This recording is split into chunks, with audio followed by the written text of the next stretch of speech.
Good morning, good afternoon, good evening.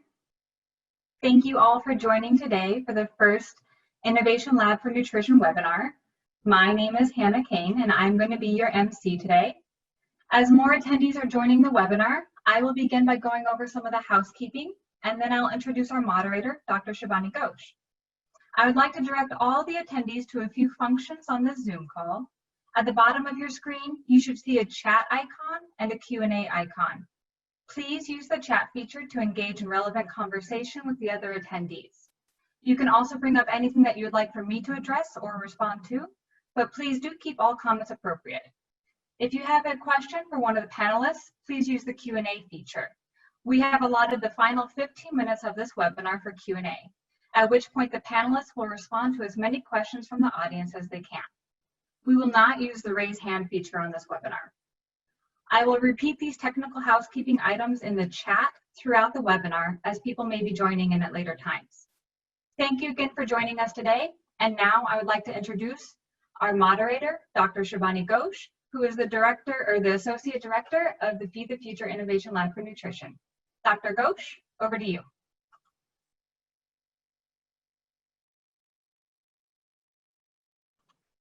Dr. Ghosh, you're on mute. This is typical on Zoom. Good morning, afternoon, evening, everybody. I'm excited to welcome you all to the first of a series of webinars that are going to be, excuse me, held by the Nutrition Innovation Lab. Please keep an eye out for other webinars that will be coming your way. But before I go on, let me just share my screen.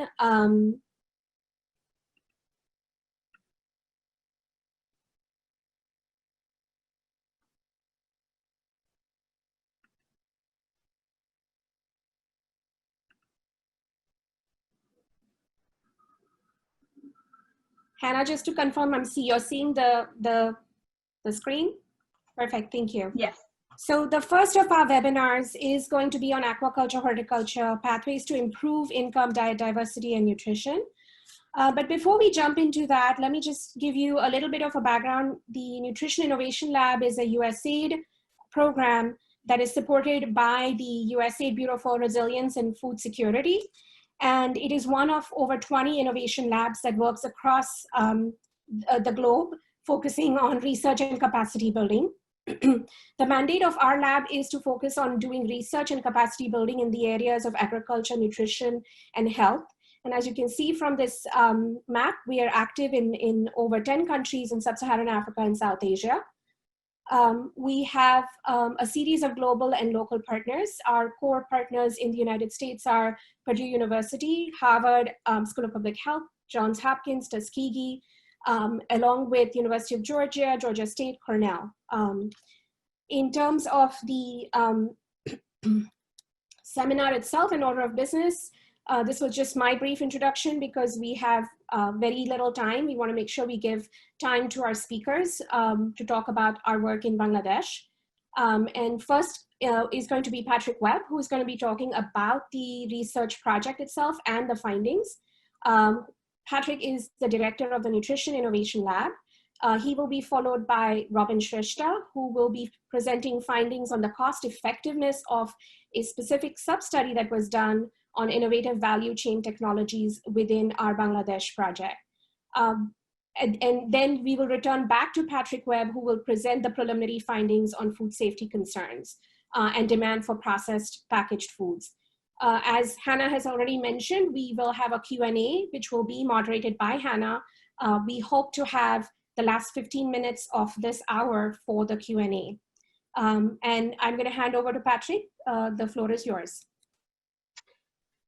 Thank you. So, Shibani, are you, no, okay, so you are stopping sharing your screen. I will share mine. Good day, everyone. I trust that everyone is safe and well wherever you are in the world. And we have great pleasure in starting this series of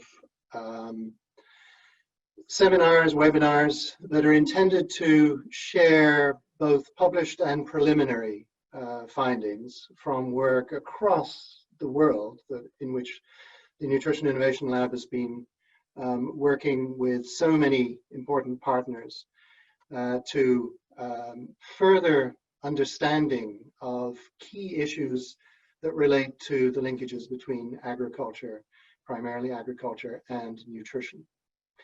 Now, I am having some trouble. I'm going to now share my screen, I hope. Yes, is everyone seeing that now? Yes, you're good. Okay. So the point of this particular research, I'm not going, because of constraints of time and potentially of interest, these are not going to be conventional academic presentations with lots of emphasis on methodology and sampling and so on. We are more than happy to engage with interested people on the details of the modeling, the sampling, and so on. I'm going to really focus on the bigger pictures to the extent that I can. And there's really a fundamental element of this particular research from relating to Bangladesh. One relates to the combined benefits. What we're trying to understand is when seeking to improve the diet and therefore the health and nutrition of smallholder farmers and consumers in rural areas who don't necessarily produce these foods, but get them from the market. If one promotes aquaculture, that in theory can put many more fish and shrimp and other aquatic products into the market or into the diet. Horticulture can do the same for fruits and veg. But what do you get? Do you get additive combined benefits of seeking to promote both in the same farm, but also into the same markets? So combined benefits in relation to nutrient-rich foods. Actually, at the same time, this was a reflection of combined benefits of joint activity. This was funded both from the Washington USAID resources, but also from Bangladesh Mission, combining their interests. And this activity was very much in collaboration, not just with the partners of the Nutrition Innovation Lab, but also the Horticulture Innovation Lab and also World Fish in the early days. So UC Davis and Helen Keller and others, and academic institutions in Bangladesh, very much involved.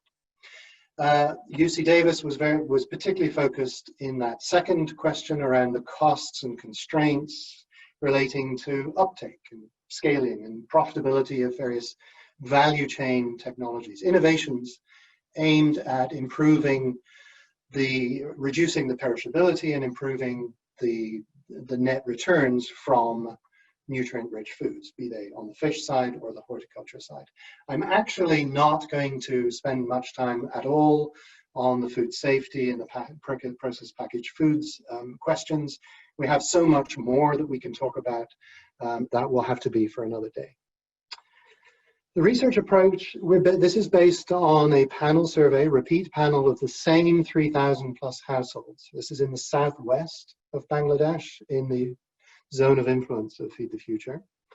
And the same households were visited 3 times, same period, twice in the same period, one in the off season over 2 years, a range of structured questionnaire surveys relating to all aspects of production through marketing to consumption. Not every household was involved in all aspects of either aquaculture or horticulture. And I think it's important that I emphasize that this is not intended to be a conventional impact evaluation of any one kind of project. What you see in Bangladesh, but certainly in many countries around the world these days, is a multiplicity of similar, rarely the same, types of interventions, sometimes in overlapping geographies, sometimes in overlapping households, but not always. And teasing out the specific impacts of one intervention when others are happening nearby is quite challenging, of course. And in Bangladesh, in this zone of influence, which is where the colors are, at the union level, which is where the smallest administrative area, one could have no projects working in either aquaculture or horticulture, up to 4, sometimes more activities in aquaculture and or horticulture. So I won't go much further than that, other than saying what we were looking at was taking a sample frame that was based on the 2011 IFPRI baseline survey for that region. We went to the same unions, the same communities, not the same households necessarily. So we could compare conditions 5 years later from that baseline in 2011. But what we did was look at which households were exposed or engaged in 0, 1, or more activities, program activities that related to agriculture through aquaculture and or horticulture. So I'm not going to spend any more time on the details, because each activity, be it focused by AIN, FAO, SIP, SPRING, and so on, had different dimensions, but they were all seeking to promote enhanced farm diversity of horticulture and aquaculture products, and then see what happened next. So I'm going to dive straight in to some of the findings. Again, not going to dwell on the methods. What we did was repeat sample those 3,000 households, looked at change over time, compared those households that had 0 exposure to these various programs versus multiple exposures, and so on. And these are the results through econometric modeling. So, and I'm going to go through this quite quickly to simply develop the narrative, the story of what we found, what we seem to be finding. Those, the blue lines, those who had exposure to USAID programs of some kind, the blue, be it in aquaculture on the one hand or horticulture on the other hand, had more diversity of the crops or the fish species that are common in those areas. Right? So being exposed to the programs meant that those households either produced more horticultural products, more diversity of those products, orange flesh sweet potato, for example. And then on the aquaculture, rather than just produce carp, let's say, also produce mola, small fish, and or crayfish, and or other diversity. And what you saw linked directly to that was the more diversity of the types of crops and fish farmed in those households was associated statistically significantly with higher net income. And I emphasize the word net, not just increased income, but increased profit from, taking into account inputs. So that's what we see. That's what we want to see in this kind of broad intervention space. Now, so the households most exposed, most engaged in, most exposed to these programs, especially to multiple US programs, had more production diversity, they had more net income, and that was associated with higher or an increase, a change in household expenditure, both total household expenditure and total household food expenditure, significant. And while we all know that poverty is associated with high spending on food, and we actually want to reduce total spending on food as a share of total food expenditure, what we want to see actually is that that food expenditure gets shifted towards nutrient-rich foods away from starchy staples and the basic grains. So we're seeing that net profitability, the net income from agriculture, being associated with more spending on food. And that seems to be having the effect that was desired. In those same households, whether it's at household level, the child level, these households were selected to have a child under 5 at baseline, and or the female caregiver, usually the mother. What we're seeing is that those households engaged with both aquaculture and horticulture, right? So sometimes it was a pond and a garden separately. Sometimes it was a pond with a garden growing around the edges of the pond, sometimes hanging over, right? But trying to amplify the effects of agriculture in limited space. But those households, we saw an improvement in diet diversity at the household level, the adult female level, and the child level. Part of that is therefore coming from own production, and part of it is likely to be coming from food purchases from the higher food expenditure. One of the things you'd want to see is more intake of animal source foods, let's say for young children. This is in children under 2 years of age, 24 months. Across the 3 broad districts, and it differs by district, but overall, over the period of the 3 rounds of this particular survey, we did see quite a big increase in fish intake in children. And that was from a baseline where the original aquaculture programs were largely focused on large fish, carp and others, destined for the market. And the shift towards diversification in agriculture does seem to have resulted in fish intake by children involved in those households. We also, though, saw increased fish intake among those non-producing households. So they're getting it from the market. And so the additive, the combined effect, was not just combining horticulture and agriculture.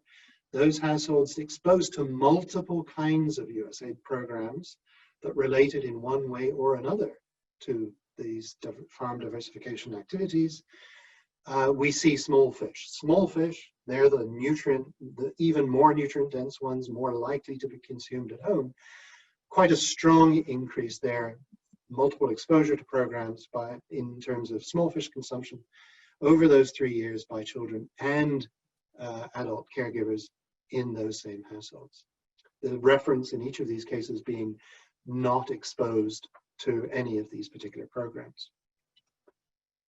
But it's not just about fish, right? So we would like to see increase in all kinds of nutrient-rich foods, and in the 3rd wave. So the red is the first round, green second round, purple the 3rd round in the same households. And so we are seeing the data are converging and telling the same story. That own production is more diverse, spending on food is more diverse, intake is more diverse. So across these food groups, we're seeing increased intake, which is what you want to see. It includes the staple grains, roots, and tubers.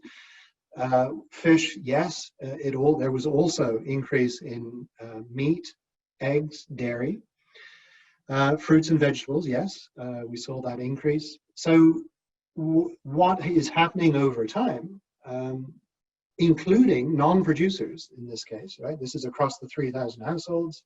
So there's more in the market. So non-producers are getting access to products, and we're seeing intake increase.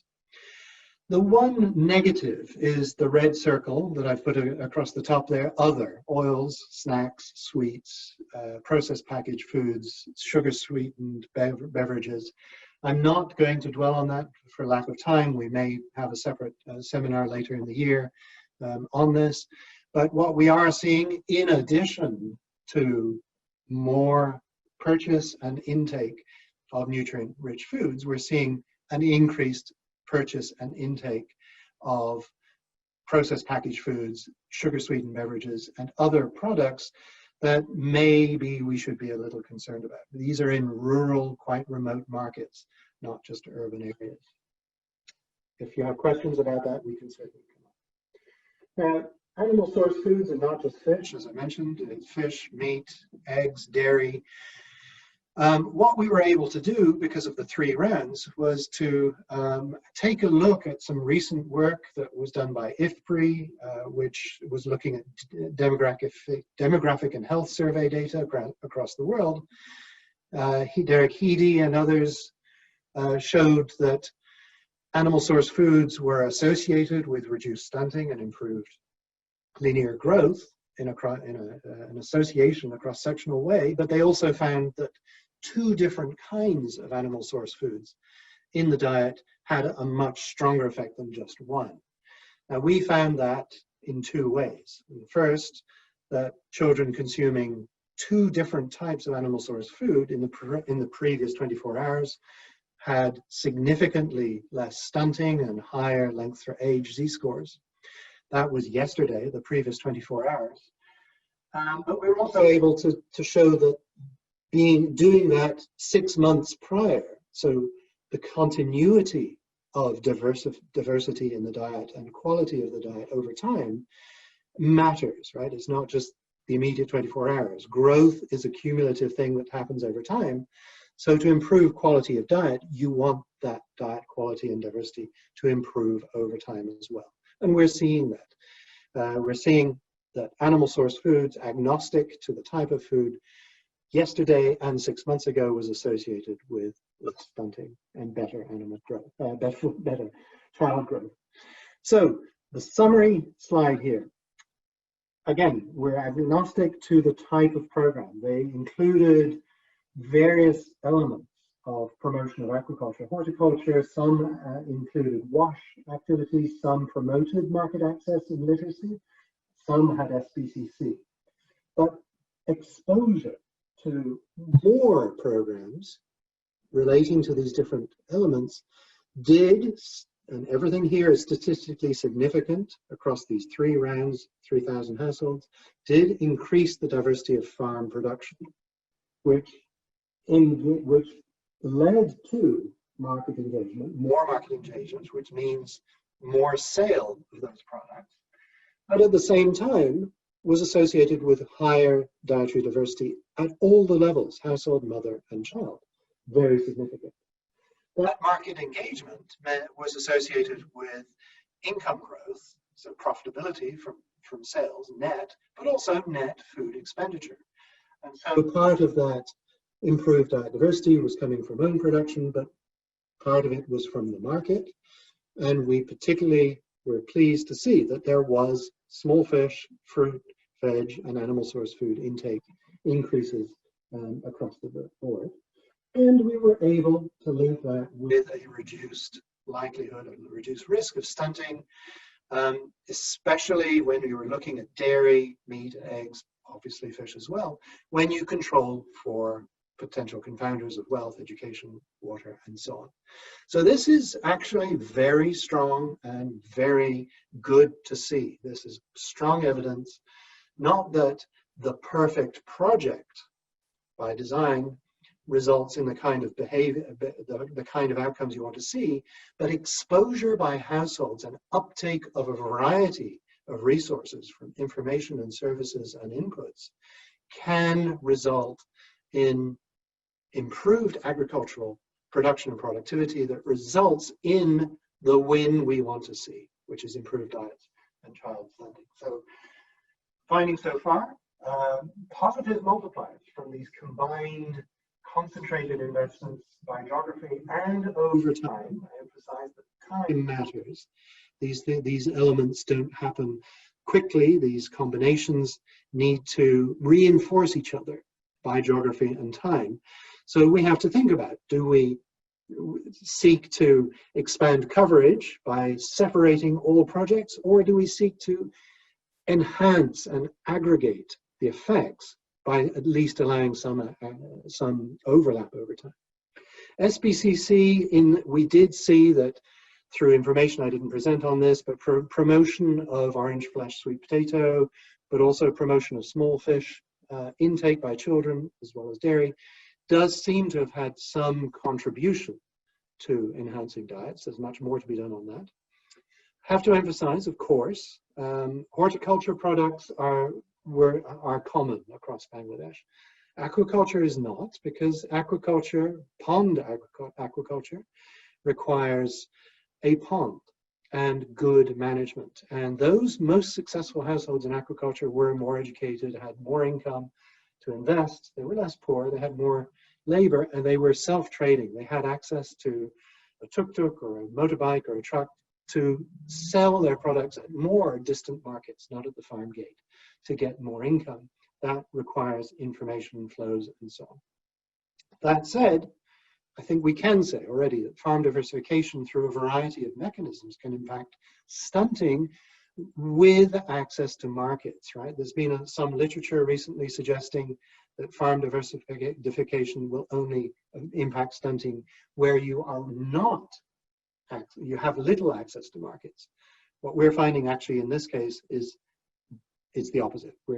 With access to markets, you are seeing important gains.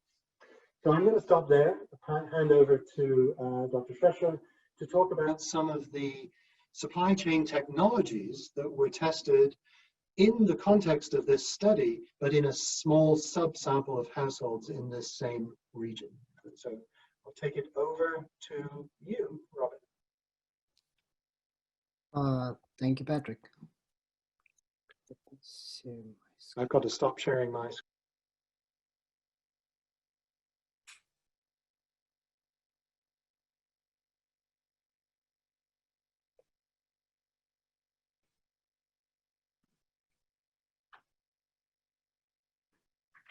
Yeah, and is it working, the sharing of screen? Yes. Okay. Good morning, good afternoon, everyone. I'm Robin Shrestha, Regional Project Coordinator for the Nutrition Innovation Lab. And as Patrick mentioned in his earlier slides, pilot research was embedded within the larger panel survey with an aim to understand the cost effectiveness of uptake, scaling, and profitability of 3 supply chain technologies in rural Bangladesh. So in my next few slides, I'll be presenting some of the key findings from this pilot research. The sub-study was implemented in collaboration with the Horticulture Innovation Lab at UC Davis and partners in Bangladesh, such as BAU, Patuakhali Science and Technology University, to understand the cost effectiveness and adoption of technologies to improve access to higher quality diet in rural Bangladeshi households. 3 technologies, floating gardens on smallholder fish ponds, CoolBot cool rooms, and UC Davis chimney dryers, were tested in 107 participating households in southwestern Bangladesh. Data was collected on technology implementation and utilization on a bi-weekly basis over the project period. And cost benefit analysis was done using a land use system approach, also known as LUS, that used field level data as well as historic market price data to predict future prices. Net present values were calculated using difference in discounted inputs and outputs and were analyzed and were used to analyze profitability of the technologies. So the first technology tested was the UC Davis chimney dryer, which is an improved solar drying method for horticulture and aquaculture products. The key feature of the dryer is a clear plastic tunnel with the products located in the top of the tunnel and a chimney at one end to draw over the product, as shown in the animated figure here. The tunnel increases solar energy collection when the sun is low, usually in the mornings and evenings. And the food products at the top places them in the warmest air and concentrates airflow around the drying product. And that provides the higher velocity and increases the speed of drying. So in total, 3 dryers were set up in 3 sub-districts of Barisal division. One was used for drying fish, while the other 2 were used for drying vegetables and fruits. The establishment cost for each dryer was about $138 and the maintenance and operations cost was about $64 on average per year. And these costs were covered by the project. In total, 41 farmers and local traders were trained on construction, maintenance of the dryer, and processing and packaging of the dried commodities. The dryers were in full operation for about 4 to 8 months per year. The chimney dryer's effect on quality of dried products was compared to the traditional open sun drying method by colleagues at the Bangladesh Agriculture University. And drying time for products like carrots and fish were tested in the chimney dryer. And they found that about 1/3 time was reduced as compared to the traditional sun drying. And that was mostly due to the lower relative humidity and increased moisture loss. Weight loss was minimal even after storing the dried products for over 2 months, and the products had better visual quality as shown in the figure here on your right. One key finding in terms of improved food safety practice was that the farmers who were previously used to washing the fish in chemical water prior to drying, which is quite a common practice in Bangladesh, stopped doing so once they started using the chimney dryers. And other beneficial consequences were that the flies and other insects could no longer smell the drying product, and this greatly reduced the risk of contamination. A cost benefits analysis using LUS data was conducted jointly with the UC Davis team. And as shown in the figure here, the dryers in Srirampur and Parerhat subdistricts saw positive benefits starting from the second year of the project, and would have recovered the capital cost in almost about 3 years' time, while the one in Bagarpora, shown in the gray line, didn't perform well economically. The analysis suggested a relatively low startup cost of the dryer and a larger gain in value for dried products as key factors for its profitability. So for example, the dryers in Srirampur dried pulses, groundnuts, and chilies, and the dryer in Parerhat dried fish that have larger gain in value due to drying. And although the dryer in Bagarpara was being used for a maximum amount of time and dried diverse list of products, the value added to the dried product was not sufficient to offset the loss in weight from drying. Market access was key, as participants in Parerhat and Srirampur were mostly traders and had better market knowledge and access to market for sales compared to the farmers in Bagarpara. So after seeing the benefits of the dryer, the participants engaged in fish trading also called for scaling up the dryers with larger commercial chimney dryers. However, this meant a higher establishment cost for households, and only limited households in Bangladesh have that economic capacity to build larger dryers. The next technology that was tested was the CoolBot cold rooms, which is an affordable alternative method for small-scale cold storage. Although refrigeration in Bangladesh is available, they are largely focused on roots and tubers such as potatoes. The introduction of cold rooms allowed storage of fruits and vegetables and extended their shelf life and increased their availability for consumption and sales, and also allowed farmers to store their products and sell them when the market was most favorable, rather than having to sell them immediately after harvest and whatever price they were offered. So in total, 3 cold rooms were set up in 3 sub-districts of Barisal division. The establishment cost was high, about $13,000 US, and this did not account for the cost of the land where they were set up. The operations and maintenance costs on an average was around $278 US per year, and these costs were all covered by project again. The HERT-Lab team engaged 34 participants, mostly farmers, in building these cold rooms so they could understand more about the insulation and cooling process and how the technology works. Post-harvest training and refreshers were provided on cold room management, effects of temperature and relative humidity during storage of different types of horticulture products. The cold room was in operation for around 3 to 8 months per year, and one key finding from this research on cold rooms was the low capacity utilization of all 3 cold rooms. The cold room has a capacity of around 31 kilograms per week that can store about 31,000 kilograms per week, but only about 2 to 7% of its total capacity was utilized throughout the project period. And potential reasons for this was that the cold rooms were farther away from the market, and that the farmers and producers had inadequate technical knowledge on what products to store and for how long. Similar to the UCD chimney dryers, the HERT-Lab and its partners also tested the effect of cooling methods on stored commodities and compared them to the products stored in ambient temperature, as shown by the green line T3 in the figure on your right. T1 are products stored in cold room with plastic wrapping, whereas T2 are those stored in cold room but without the plastic wrapping. After more than 4 weeks of storage, weight loss was significantly less in commodities like apples.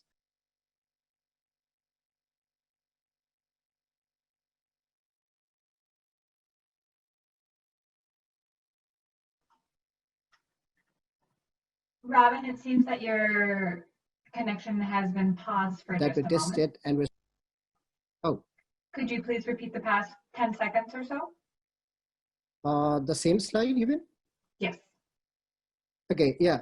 So let me go through the slides again. So the HERT-Lab and its partner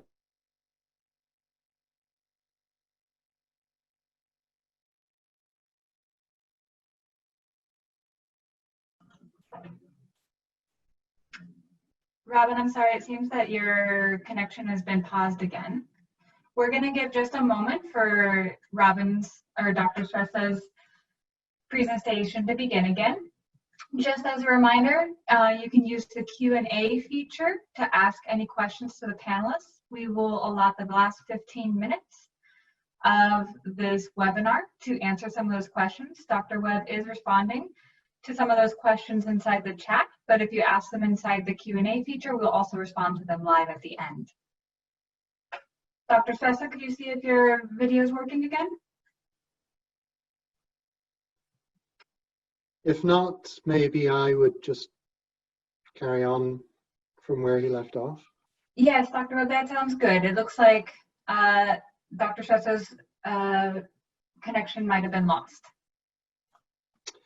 Then I will endeavor to do his work some justice. You are now seeing the shared screen? Yes, your screen is being shared. Thank you. So apologies for the technical difficulties there. I won't spend any more time. Just what Dr. Shrestha was pointing out, that one of the key elements of improving, well, several key elements to improving the value of perishable products is to reduce weight loss, but it's also to preserve, in a sense, preserve products, reduce weight loss, preserve in firmness, which is very important for visual quality. Very important is reduce need for insecticide or any other chemical contaminants. And as I said, I'm not going to go into consumer perceptions of food safety issues, but they are very serious and growing, not just in Bangladesh, but in many other parts of the world. Concerns about insecticides, herbicides, formaldehyde, and other chemical contaminants is quite a significant new dimension of food security that needs to be taken into account. And consumer versus producer perceptions of those are important. So just to finalize what Robin was talking about was the economic assessment. These cool rooms, CoolBots, have a lot of value because clearly they reduce perishability, and off season when there's rain and high temperature and humidity, they can play a role. But in this instance, in this context, their startup costs are very significant, and because of limited understanding and prior engagement with these kind of technologies, in this instance, their capacity use was very low. And as a result of that, with low capacity, you could not make it profitable. You would absolutely need 50% plus capacity utilization throughout to make it an economically viable proposition. For that, we had a fairly clear sense that market access, once again, is an important driver of that. And it's, while most of these value chain innovations were focused on the communities themselves, close to the farmer, something like this may need to be actually close to marketplaces and managed through a different kind of business model. That's something to be explored.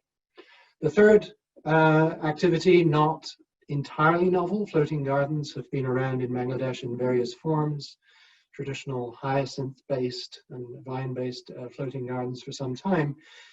This third activity, floating gardens, was generating new types of floating gardens that literally, as you can see, float, using a coconut coir growing medium, that would require no chemicals, no insecticides, could be used to produce whatever the farmer wanted, vegetables, seedlings, fruits, herbs,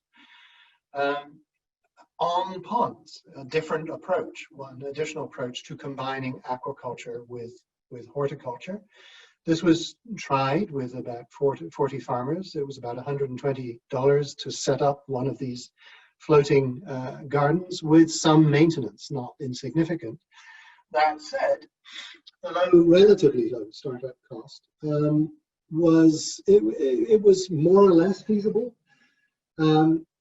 However, again, market conditions. What farmers chose to grow was not necessarily what had most market demand.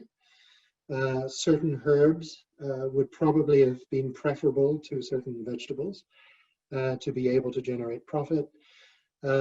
So the maintenance and the low prices derived did not allow for profit. And in this instance, during the rainy season, that particular medium got waterlogged and didn't allow for year-round use. So there were some issues with the technology itself, but many lessons learned. So the takeaways from Robin's work and with UC Davis and the Hort Lab, technologies, we have to keep trying. We have to work with local academic and non-academic commercial partners to test different types of innovations. In this case, the chimney dryer showed not just most promise in terms of adoption and scaling and profitability, but in terms of excitement by the farmers themselves. And while they were originally designed for drying fruits and veg, and they certainly do that, they were quickly used for drying fish and shrimp because of higher potential profitability. If you don't dry them in the sun, fewer flies and fewer degradation, less degradation. But scale was an issue.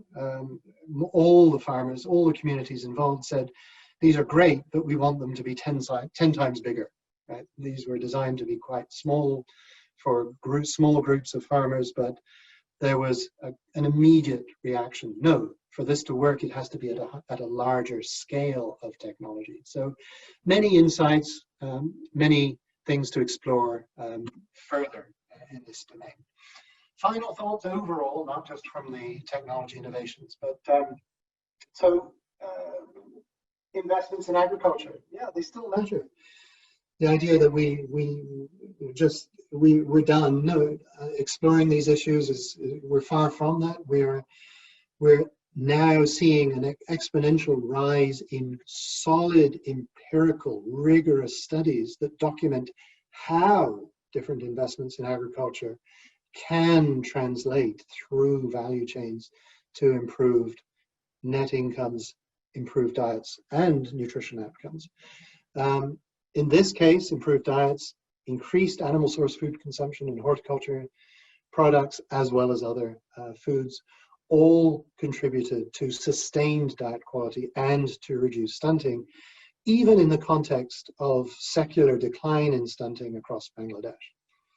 The additionality, the combined effect of multiple entry points, I think is something that we need to explore much further, right? We tend to design and implement programs, and we want to see the theory of change of that program and document inputs against outputs and outcomes of that program.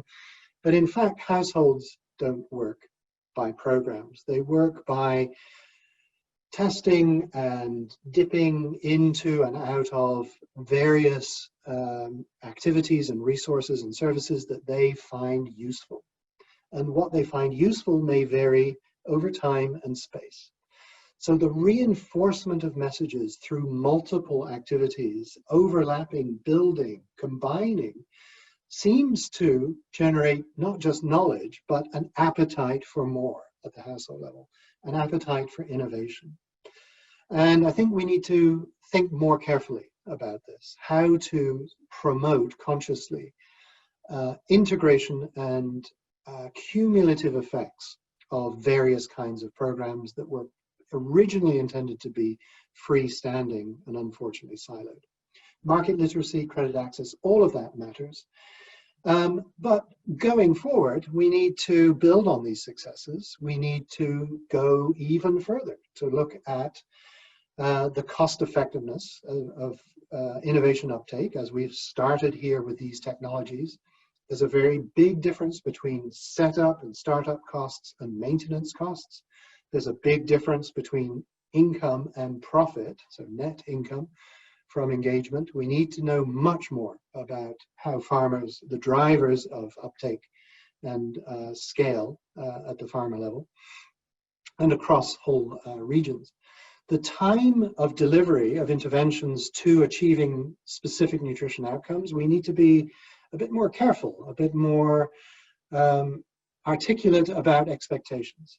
These things don't happen over time, they don't happen quickly, and we need to better understand timing and expectations of impacts, and then look at costing of cross-program effects. We need to better understand not project by project, but overall strategy approaches to improving agriculture, diets, and nutrition across regions, across populations, across agroecologies, which again will not only happen project by project, but through strategic combinations and cumulative effects.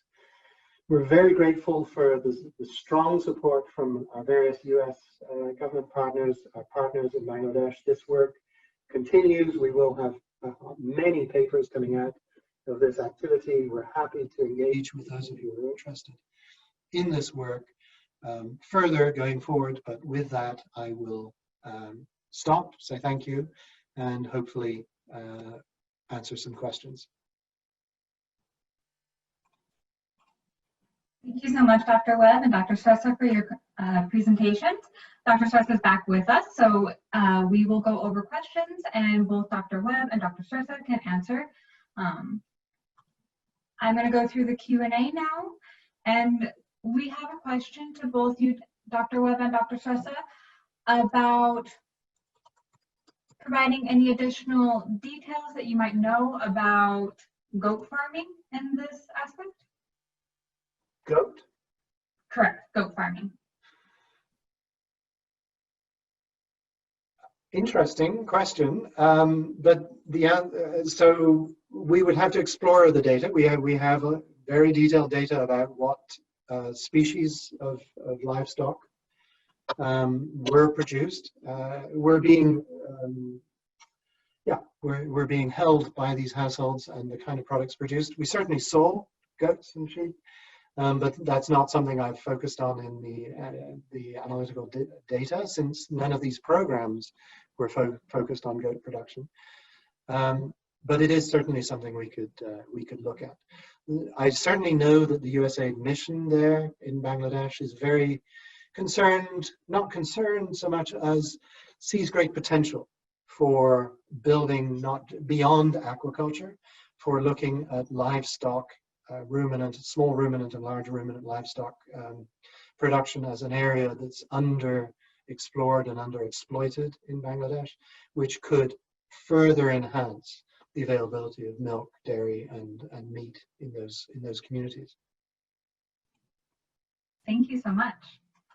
We have an additional question about whether or not you noticed any increment of small fish consumption by the non-producer household.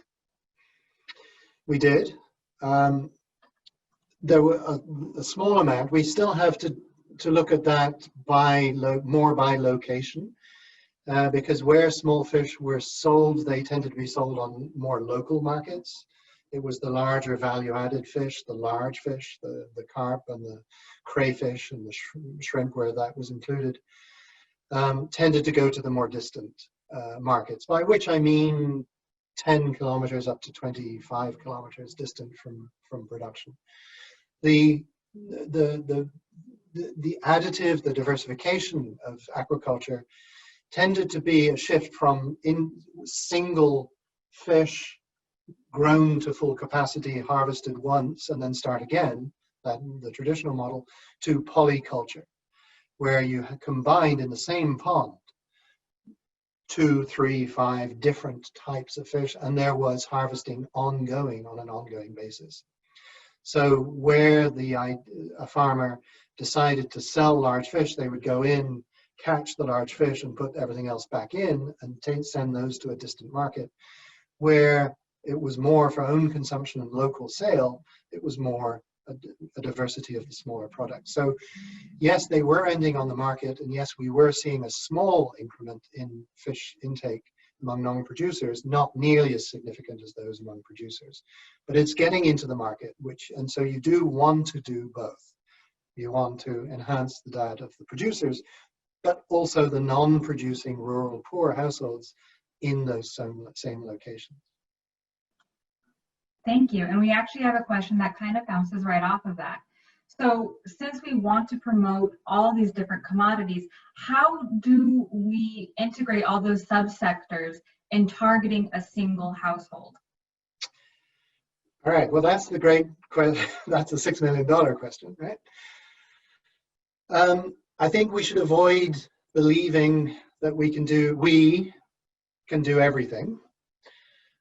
This is not a search for a perfect multi-sector program, but it is a search for more rigorous evidence of how households make their choices on what to do with their time and their resources, whether it's in agriculture or non-agriculture. We can't just assume because it's a rural area, most of their interest and activity is in agriculture. It's not.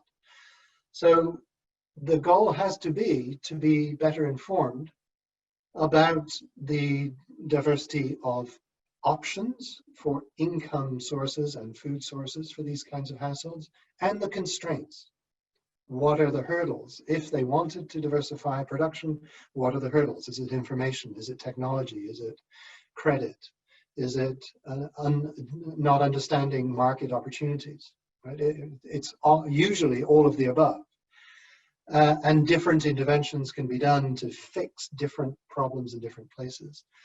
But at the end of the day, the households adopt or not, they take up or not, they engage or not, depending on what is rational for them in their context and their current resource constraints and knowledge constraints and expectation constraints. So rather than try and design a perfect multi-sector program that does everything, we should be focusing our efforts on better understanding those constraints and figuring out cost-effective ways to remove those or limit those to give those households more options and more opportunities for choice. Thank you. Robin, or Dr. Sarsa, we have a question directed at you. There's shown interest in the CoolBot technology, and we have someone who's interested in learning a bit more about how or what your suggestions might be for using the CoolBot technology, or having smallholder farmers use the CoolBot technology for the storage of fruit, mainly oranges and apples. Thank you, Hannah, and sorry about the glitch there. Thank you, Patrick, for covering up. Thanks, Hannah. I think, is it Ramji that asked this question? So as I said in my presentation, or as I was in the middle of explaining how cold rooms can be beneficial in terms of improving the quality of the stored commodities, there is potential in Nepal, and from our experience working in Nepal, we have seen the CoolBot system being implemented in Nepal. I think one of the key factors for smallholders would be the high establishment costs and trying to offset that. If that can be done, then yes, there is potential in having smallholders use the technology for storing fruits and vegetables. And also from our experience in Bangladesh, we've seen that if there's a market outlet close by, which is very key, which is key for CoolBot system to work perfectly, because most of the technology is driven by the relative prices of what the farmers receive in the market. So I think those are the two key factors that would determine whether a CoolBot technology would work in Nepal. Thank you for your response. We have a few questions about the relationship between this research and our current situation with COVID-19. How might you explain the relationship between food preservation with COVID-19 more effectively? And what can some of these technologies do to improve nutrition access during times like this global pandemic? Thank you.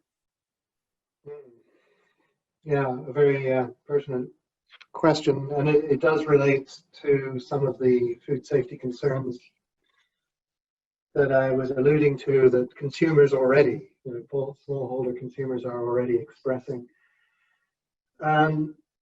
I think that deserves its own seminar, its own webinar. I think we need to, I already said it, we need to better understand this really quite important dimension of food security, because it relates to two key drivers of dietary choice. One is information, informed choice. What do people know or think they know? Or what are they being told, rightly or wrongly, about the quality, the safety, the nutrient value, the healthiness of foods, right? So what people know is one thing, but that drives very much what they believe. But what can they do, even if they believe a product is no longer healthy or safe, but they have no choice because of price and low income? What does that mean for their dietary patterns, right? So we absolutely, this isn't just about COVID, it relates to mycotoxin contamination of the food supply, so natural toxic mold growth on products that is invisible. E. coli, obviously. Some of these are new threats. Some of them are very well-known, long-established threats. But we're only just now beginning to understand that even the poorest households in remote parts of Bangladesh are quite concerned about the safety of the food that they are feeding their children and feeding themselves. So I think COVID has shone a light on this. Thankfully, because this is a big and growing domain of both research and programming that needs much more attention. And if we see that, it comes back to choice, my point earlier. If poor households see fish that they think have been dipped in formaldehyde to make them look like they're still fresh, but they're not, they're rotten, but they have no choice but to buy it and serve it to their child, that represents an inequity and a health disparity in its own right that has serious implications for both health and nutrition. And so the whole food security, food safety, food knowledge, and food practices and behaviors, they're all finally coming together around these issues. We can do so much more, but the first place to start is to actually understand what's happening on the ground in rural markets in remote parts of the world, all around the world, not just Bangladesh. Maybe Robin has something to add there. No, I think you put it right. I think just not looking from a COVID-19 perspective, but from a broader food safety perspective, yes. We did see some positive findings from some of the technologies like chimney dryer, for example, where there was an improved practice in terms of even drying fish, which is quite common in Bangladesh, that they dip the fish in formaldehyde before drying them. So small practices like that does impact with the introduction of technologies like chimney dryer or CoolBot. So yes, we have to look at it from a broader food safety perspective, like you said, Patrick.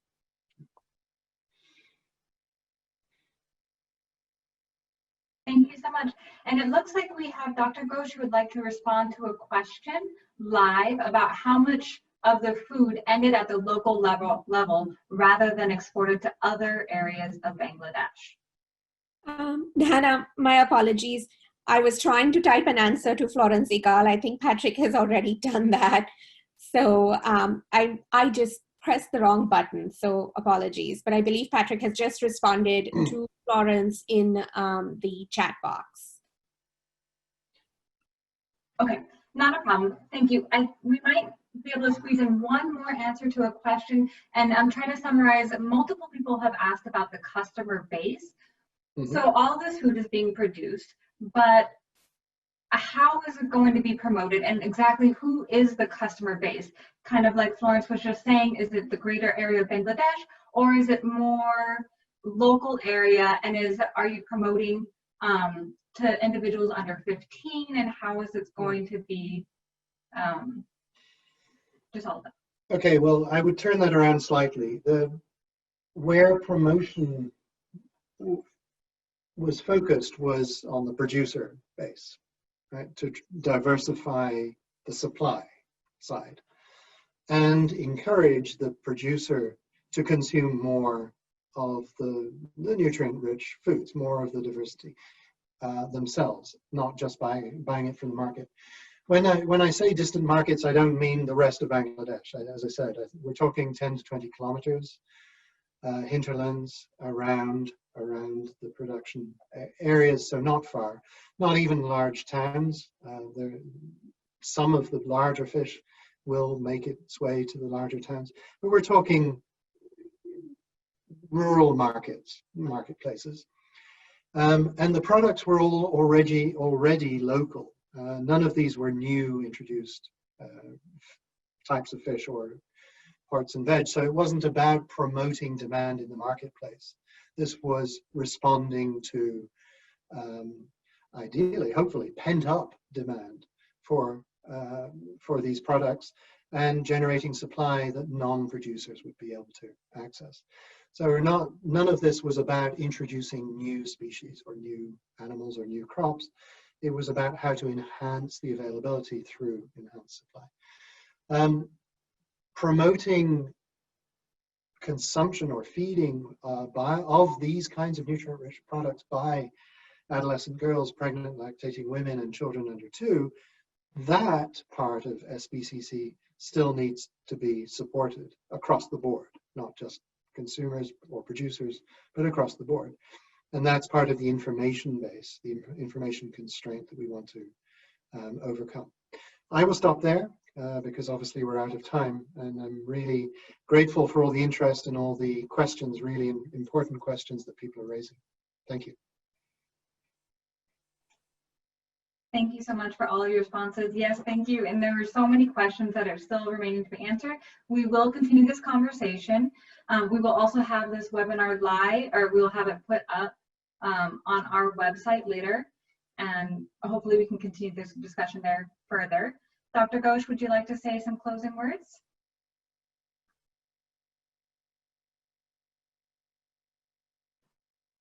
Sorry, you're on mute. I obviously forgot that the video and the mute are on. So yeah, so thank you so much. I've been like going through the Q&A and the chat, and I know that Patrick has been a lot more faster in responding despite the presentations he's been making. And we apologize that we are not able to answer all the questions verbally. What we have here with the Bangladesh work is a very, very rich data set. We have several different analyses that are coming out.